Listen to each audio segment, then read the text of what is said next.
لنگی پہننے کا سنت طریقہ، لنگی پہننے کا سنت طریقہ کیا ہے؟ کچھ لوگ کہتے ہیں کہ لنگی سلائی نہیں کرنی چاہیے، ویسے ہی پہننی چاہیے، تو اس کا صحیح طریقہ بتا دیں۔ فردوس احمد انڈیا سے۔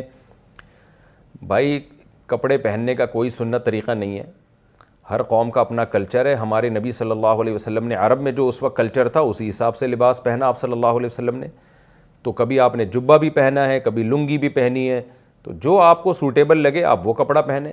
اب پتہ چلا جی آپ کی شادی ہو رہی ہے، آپ لنگی پہن کے پہنچ گئے کہ جی یہ سنت ہے، تو اس طرح سے دیندار لوگ پھر مذاق اڑواتے ہیں شریعت کا بھی اسلام کا بھی۔ تو جو جس علاقے میں لباس کلچر کا حصہ ہے وہی پہننا چاہیے، ایک الگ سی چیز نہیں بن کے مارکیٹ میں آنی چاہیے۔ نبی صلی اللہ علیہ وسلم نے لباس شہرت سے منع کیا ہے، وہ لباس جو بالکل ہی آپ کو یونیک کر رہا ہو اور آپ اس میں تکبر میں آ رہے ہو۔ تو ہر قوم کا اپنا کلچر ہوتا ہے۔ ہاں دو چیزوں کا خیال کرنا ضروری ہے، ایسا لباس پہننا جو کسی غیر مسلم قوم کے ساتھ خاص ہو، ان کا شعار بن چکا ہو، کیونکہ وہ لباس جب آپ پہنو گے تو لوگ آپ کو وہی سمجھیں گے کہ شاید یہ اسی مذہب کا ہے، تو یہ ایسا لباس جائز نہیں ہے۔ نمبر دو، اتنا چست لباس پہننا کہ آپ کے جسم کے اعضاء سطر نظر آ رہا ہو، اس سے جھلک رہا ہو، یہ بھی جائز نہیں ہے۔ اور یا اتنا باریک لباس پہننا کہ باڈی پوری اس سے نظر آ رہی ہے، یہ بھی جائز نہیں ہے۔ اور مرد کے لیے ایک اور حکم ہے کہ لباس ہو یا جبہ ہو، کوئی بھی چیز ہو، وہ ٹخنوں سے اوپر ہونی چاہیے۔ شادی میں تاخیر کی وجہ سے رشتہ ختم کرنا، میرا ایک جگہ 2 سال سے رشتہ لگا ہوا ہے، اف اف اف، لیکن لڑکی والے شادی کے لیے مزید 1-2 سال دیر کر رہے ہیں، امام مہدی کا انتظار کر رہے ہیں۔ بھائی وہ اچھا گمان رکھیں، تو کیا میں اس رشتے کو توڑ کر کہیں اور رشتہ کر سکتا ہوں؟ مجھے رشتہ توڑنے کا گناہ تو نہیں ہوگا؟ عبد القیوم راجستھان سے۔ نہیں جی گناہ نہیں، بلکہ الٹا ثواب ہوگا آپ کو۔ 4 سال جوان آدمی اس زمانے میں نکاح کے بغیر زندگی گزارے تو یہ اپنے آپ کو خطرات میں ڈالنے والی بات ہے، گناہ کی طرف اپنے آپ کو دھکیلنے والی بات ہے۔ لڑکی والوں کو بتا دیں بھائی کرنا ہے تو کرو، نہیں تو میں کہیں اور ٹرائی کر رہا ہوں۔ پھر کہیں اور جب ہو جائے تو پھر دوبارہ ان سے کانٹیکٹ کر لیے گا، ہاں بھی 2 سال گزر گئے، کیا موڈ ہے آپ کا؟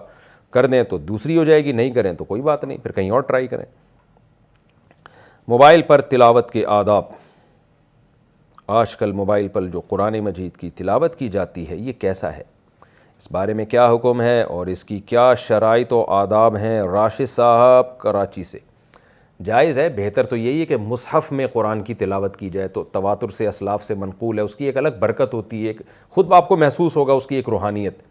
لیکن بہرحال موبائل پہ بھی جائز ہے۔ تو اس کے آداب کیا ہیں؟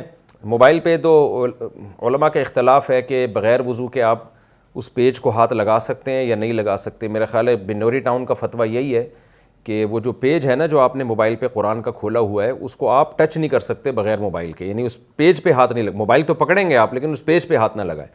اور جامعۃ الرشید کا فتویٰ ہے اور بھی دیگر اداروں کا کہ نہیں پیج پہ بھی ہاتھ لگا سکتے ہیں۔ تو یہ اختلاف ہے، جب محققین کا اور اہل حق کا اختلاف ہو جاتا ہے تو اس میں احتیاط یہی ہے کہ آپ کوشش کریں موبائل پر بھی باوضو ہی تلاوت کریں، بہتر یہی ہے۔ اور گنجائش کی بات یہی ہے کہ بغیر وضو بھی تلاوت اس پہ جائز ہے، لیکن اتنی بات تو سب کے نزدیک ہے کہ وضو کر کے تلاوت کا ثواب بغیر وضو تلاوت سے بہرحال بہتر ہے۔ اور ایک اہم بات یہ بھی ہے کہ اگر آپ حافظ ہیں یا قرآن حفظ کر رہے ہیں اور بار بار آپ کو قرآن دہرانا پڑتا ہے اور بار بار وضو کے چکر میں آپ کو یہ خطرہ ہے کہ میں تلاوت سے ہی رہ جاؤں گا، تو پھر بغیر وضو ہی پڑھ لیں، پڑھیں ضرور بہرحال۔ باقی اور مزید آداب یہ ہیں کہ ایسے نہ پڑھا جائے، موبائل پہ تلاوت نہ کی جائے کہ جیسے کوئی ناول پڑھ رہے ہیں آپ، ٹانگ پہ ٹانگ رکھ کے آڑے ترچھے بیٹھ کے عجیب طریقے سے، تو یہ ٹھیک نہیں ہے۔ تو بیٹھ کے پڑھیں، تمیز سے پڑھیں۔ لیٹ کے بھی گنجائش ہے، بعض دفعہ بیٹھنا مشکل ہوتا ہے لیکن لیٹنے کا بھی پھر مہذب طریقہ بھی ہوتا ہے نا لیٹنے کا، آڑے ترچھے نہ لیٹے ہوئے ہوں، الٹے اوندھے نہ لیٹے ہوئے ہوں، یہ پھر نامناسب ہے۔ اور جب پیج کھلا ہوا ہو نا، اس پہ پیج پہ قرآن کی آیتیں ہوں تو اس پیج کا بہرحال اس وقت احترام کریں۔ ایسا نہ ہو کہ وہ پیج قرآن کا کھلا ہوا ہے اور آپ الٹا رکھ کے چلے جائیں بیٹھنے کی جگہ پہ، تو وہ پھر اس پیج کی ان آیتوں کی بہرحال بے ادبی ہے، کیونکہ ادب کا تعلق عرف سے ہے۔ تو یہ آیتوں کو اس طریقے سے آپ کہیں الٹا رکھ کے چلے جائیں اور بیٹھنے کی جگہ پہ رکھ دیں، موبائل پہ قرآن کھلا ہوا ہے اور آپ اپنے بیٹھنے کی جگہ اس کو رکھ دیں، تو یہ نامناسب ہے، یہ بے ادبی ہے۔